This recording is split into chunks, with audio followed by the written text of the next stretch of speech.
maging mapagpigil, kayo'y maging mapagpuyat.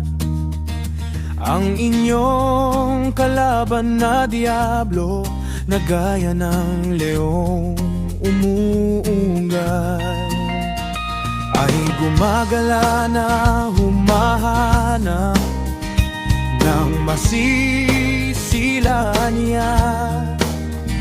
Ang inyong walang malay at malinis na mga pag-iisip na kay Kristo ay pasamain.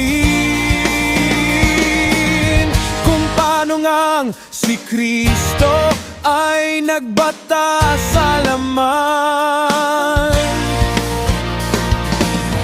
ay magsandata rin naman kayo ng gayong pag-iisip,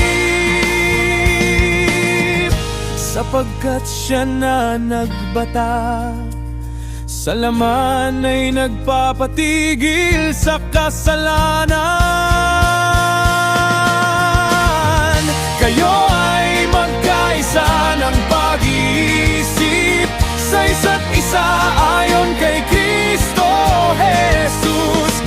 Magkaroon kayo sa inyo ng pag-iisip na ito'y na kay Kristo Jesus din naman, kundi sa kababaan ng pag-iisip na ipalagay ng bawat isa ang iba na lalong mabuti kaysa kaniyang sarili.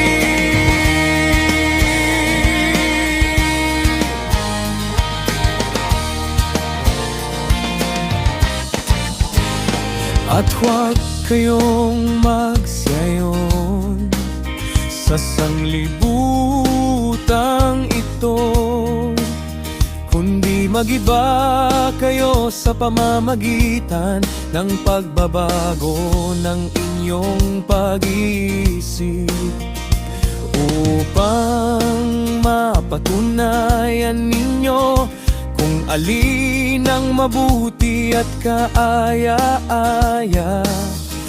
at lubos na kalooban ng Diyos.